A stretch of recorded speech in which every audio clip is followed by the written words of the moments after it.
KBR పార్క్లో GHMC ఆధ్వర్యంలో దేశీ కుక్క పిల్లల దత్తత మేళా జరిగింది.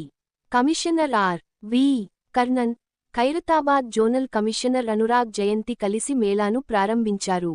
ఈ మేళాలో పలు రకాల కుక్క పిల్లలను ప్రదర్శించారు. రిజిస్ట్రేషన్ చేసుకున్న వారికి ఉచితంగా కుక్క పిల్లలను అందజేశారు.